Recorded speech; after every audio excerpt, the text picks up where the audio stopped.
We are back again with another video today, people. Today, we want to be talking about some Tyson Fury versus Usyk. Just want to talk through some early predictions and also some of the news that's been coming out recently.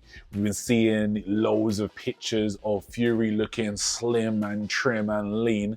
And I think some people are jumping out the window on this and going, oh, Fury looks in the best shape of his life. He's going to smash Usyk to pieces. Will he? Let's talk about it. Remember, like, share, subscribe, comment below. Let's get into today's video. There's loads of pictures of Tyson Fury looking a lot leaner than usual. Let's have a little look at some of the stuff here.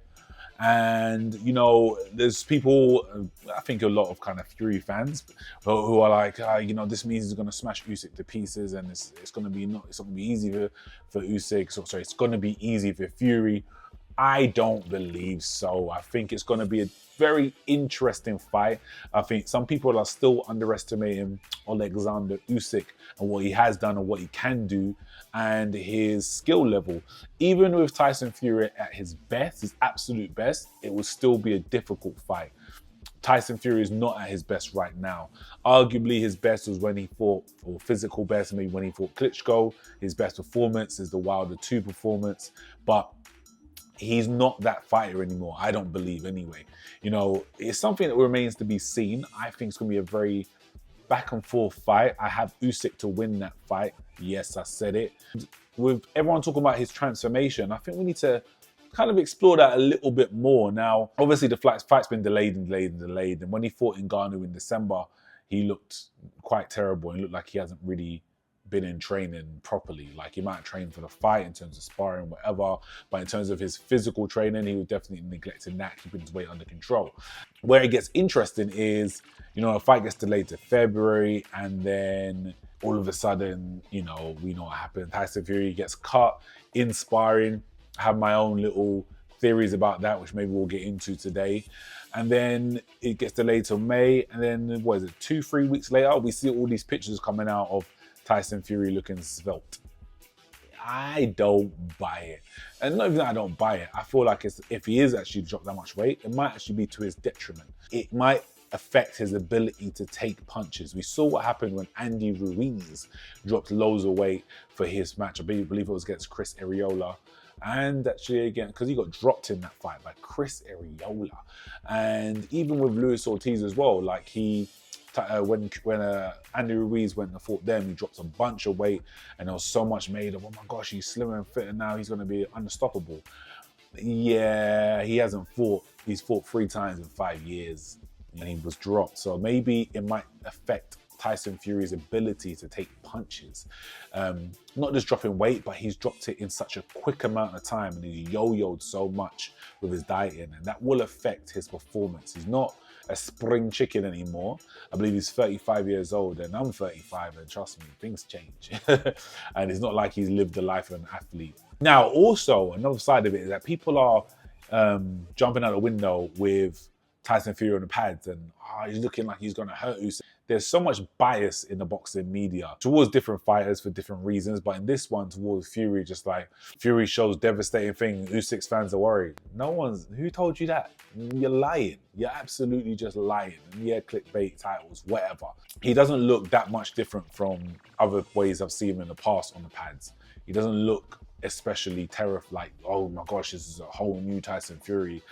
It looks like the standard stuff I always see. Now, one thing we do see that is interesting is Sugar Hill's steward is missing. Now, there's only really one channel that I've seen speak about it, possibly 2. I've only seen like the Outlaw Pugilist, very good channel, and they've been speaking on this for a while. And even I thought, yeah, he's missing, but you know, sometimes Sugar Hill comes at the end of camp. So he'll maybe come the last 6 weeks rather than be there for the whole camp, because it's just not logistic. He does that with a few of his fighters. I know he does it with Ben Whittaker as well. So I thought that might be the case. But then Derek Chisora made some comments saying that Tyson Fury's dad, John Fury, should be training him. And that's just made me go, John's had a lot to say about Sugar. I can't remember what fight it was, but John had a lot to say about Sugar, saying that Tyson should fire him. I believe it was when Sugar came to the UK and was training Okoli, was it? Yeah, it was training Okoli and got asked a bunch of questions. And Tyson Fury had tried to put out a lie. It was a lie. that he was training for the Usyk fight, and Sugar's come over to train me, and it was a blatant lie. And basically, they got caught out because Sugar told the truth, and John Fury is pissed. It's interesting that Derek Chisora is saying that John Fury should be head trainer, and we haven't seen any pictures or any evidence of Sugar still being involved in the camp. Now, will this be to Tyson's detriment? Who knows? Like, I would say I don't believe Sugar's style is made for Usyk. I believe he needs to try and employ a different style for Usyk. But at the same time, I feel like because of the size you need to try and enforce your size and power on Usyk. Anthony Joshua he wasn't able to do it properly. I believe this new version can, the way he's linking his boxing with his power and with his aggression. I think he can. So maybe that style should have been suited. And maybe with John Fury, I don't know what style will be employed, because I don't really rate John Fury as a boxing mind. And I know people could come for me for that as well. I don't think he's bad at all. I think he's great for boxing. If we look at the job we've done with like Tommy Fury, I'm not. Nah, man, come on, let's go. Like Peter Fury, much better. I think that would have been a great choice, but obviously I don't know what kind of family issues and stuff happened there. So fair enough. But I think it'll be an interesting one, man. It'll be an interesting one. I don't believe it's going to be as one-sided one way or the other as people think. I think it'll be very back and forth. I back Usyk in this fight, but I wouldn't be surprised if Fury won. It's one of those ones. Like, I'm not going to just write Fury off. You can't really write him off. I do think he's a fraud. I'm not really a fan of him as a person, but you can't deny he does have good boxing skill. But let's not jump out the window and say he's going to knock Usyk out in one round. And like, people were jumping out the window before and calling him the next Muhammad Ali and this nonsense. Get out of here, man. What do you think of this fight? When the fight gets closer, we'll do some more breakdowns and stuff, get a little bit closer. It's happening in May, I believe May 18th. So hopefully it actually goes ahead this time. I'm not going to lie, I don't really believe what happened until I see Fury in the ring. What do you think? Let me know. Comment below, like, share, subscribe. Peace.